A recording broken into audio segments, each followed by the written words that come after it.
മലബാറിലെ വിവിധ ക്ഷേത്രങ്ങളിൽ നിന്ന് 60 പവനോളം സ്വർണം കവർന്ന മുൻ എക്സിക്യൂട്ടീവ് ഓഫീസർ വിനോദനെ പിടികൂടാതെ പോലീസ്. അതിനിടെ തദ്ദേശ തെരഞ്ഞെടുപ്പ് അടുത്തിരിക്കെ സ്വർണ്ണ കവർച്ചയ്ക്ക് കൂട്ടുനിന്ന CPM-ന് വോട്ടില്ലെന്ന വിഷയം സജീവ ചർച്ചയാക്കുകയാണ് BJP. ബാലുശ്ശേരി കോട്ട വേട്ടയ്ക്കൊരുമകൻ ക്ഷേത്രത്തിൽ നിന്ന് 20 പവനോളം സ്വർണം കവർച്ച ചെയ്ത ദേവസ്വം മുൻ എക്സിക്യൂട്ടീവ് ഓഫീസർ TP വിനോദനെ മാസങ്ങൾ കഴിഞ്ഞിട്ടും പോലീസ് പിടികൂടാത്തതിൽ വലിയ പ്രതിഷേധമാണ് ഭക്തർക്കിടയിൽ നിന്നുയരുന്നത്. TP വിനോദൻ പേരാമ്പ്രയിലെ വീട്ടിൽ ദിവസേന വന്നുപോകാറുണ്ടെന്ന് നാട്ടുകാർ പലതവണ പോലീസിന് വിവരം നൽകിയിരുന്നെങ്കിലും പോലീസ് വീട്ടിലെത്തുകയോ അന്വേഷണം നടത്തുകയോ ചെയ്തിട്ടില്ലെന്നാണ് ഭക്തരുടെ ആരോപണം. മലബാറിലെ 8ഓളം ക്ഷേത്രങ്ങളിൽ നിന്നായി 60 പവനോളം സ്വർണം TP വിനോദൻ കവർച്ച ചെയ്തിട്ടുണ്ടെന്നാണ് പുറത്തുവരുന്ന വിവരം.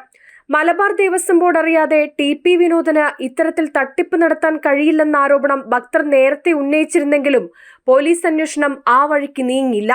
ക്ഷേത്രങ്ങളിൽ നിന്ന് കാണാതെ പോയ സ്വർണം TP വിനോദന്റെ കൈവശമുണ്ടെന്നും വിനോദനെ അറസ്റ്റ് ചെയ്താൽ മാത്രമേ സ്വർണം തിരികെ ലഭിക്കുമെന്നുമാണ് ഭക്തർ പറയുന്നത്.